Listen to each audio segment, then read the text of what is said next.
Vanguardian TV,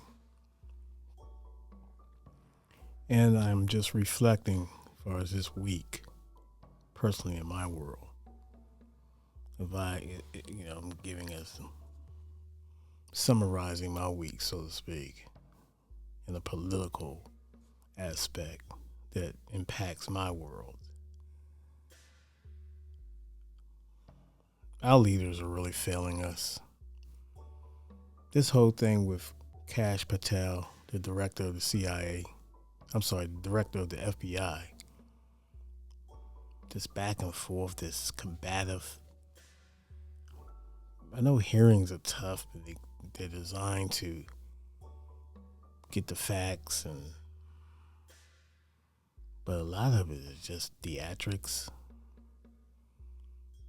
and that's why you have people like Stephen A. Smith contemplating or flirting with the idea of possibility running for president. His show right now is really slanted politically, in the political lane. So he's diversifying his content in the political arena. I'm not mad at him. Why not? The Democrats, they really don't have any candidates that I can see that can make any impact as far as tapping in with the country nationally. They're in disarray. And so they're going to have to at least try to figure out something going forward. We got Kamala Harris just put out a book that's pretty controversial as far as with 107 days as far as her campaign, which is really an uphill battle for her, for someone that only have 100 and so days to kind of get their situation together, tap into the public, and get you got to. It's a long dance to the presidency.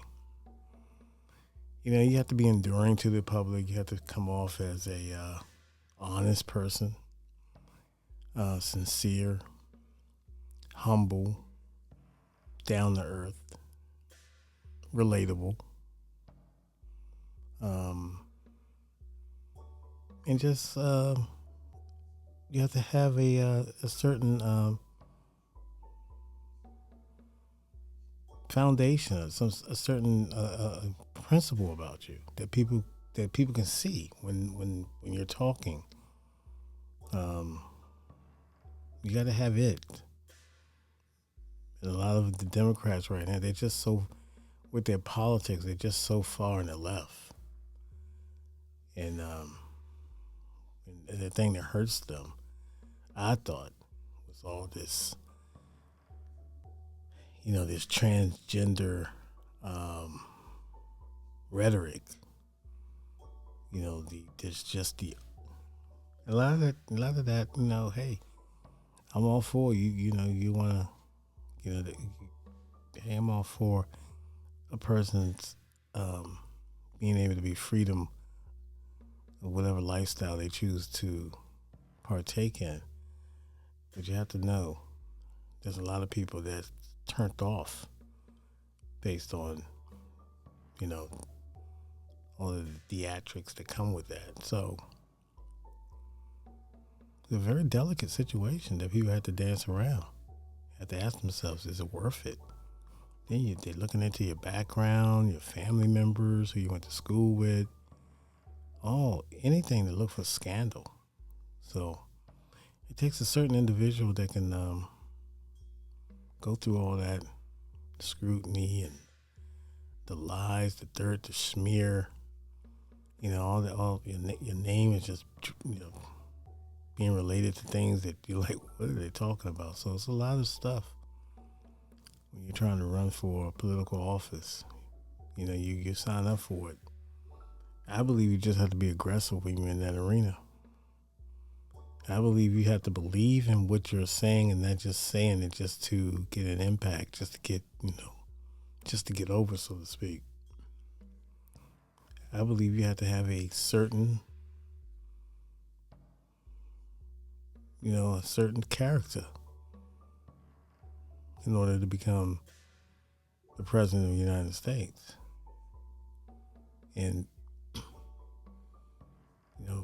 they're either going to love you or they're going to hate you. And you just have to be willing to persevere through all that and get your message through. You got to keep pounding that message. You got to keep driving home the point of this is why I should be president of the United States. You got to be able to touch on topics like the racial dynamic that's happening in America. There's always been there in America. White nationalism, surge, the immigration problem, the economy, the world stage. You have to be diverse in a lot of different subject matter. On the breast, you got to be up on game. You can't fake it. You know what I'm saying? And if you're not strong in that subject, you better get strong. You better get some advisors that can put you up on the facts and the topics, and that way you're able to talk about it with a certain, maybe limited education, but at least know what you're talking about. But we all know there's a lot of different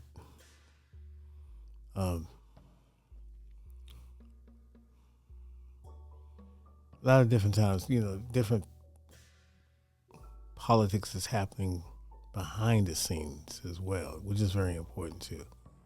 They get out there in front of those cameras and they'll tell you, well, this person and John is and so and Senator and my fellow colleague.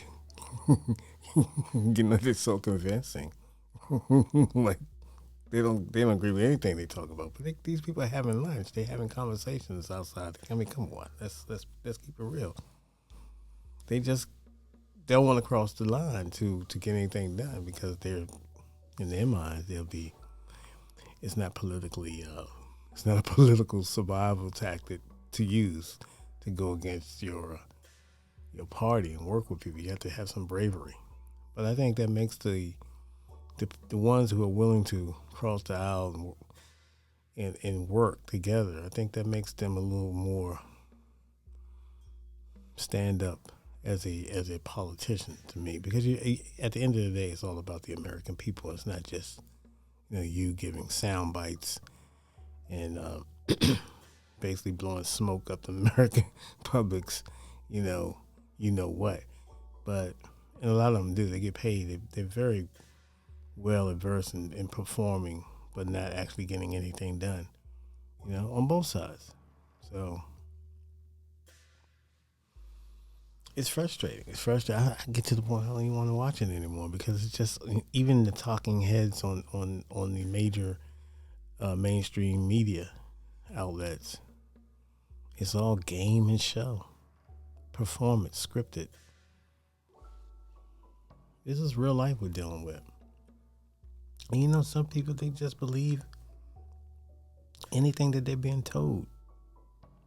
They don't look things up. They don't research. They don't do anything. They just go with it. And that's been that way. It's been that way. So we can't be lazy. We have to challenge people. When they say things, you have to challenge. You got to research it. And then if it's not up to what they're talking about, the facts don't match up, challenge them. Now it's just who's the loudest and who can put on the best performance and the best soundbite, regardless of the facts. We already have a president that does that. And it works for him. Obviously. He was elected twice to the office, regardless of how you feel about him. So he's touching, he's tapping into his base and he's tapping into to his people, all the president's men. And he's sitting back and now he's at a state where you don't know who's his handlers. Stephen Miller's, the J.D. Vance, those are the dangerous ones. Those are the ones whose policies are more in line with Project 2025. So we have to ask ourselves, is it worth it? If you're going to go out here and just blindly vote, then you're part of the problem. Again, you have to challenge people. And like I said, the Democrats, who do they have?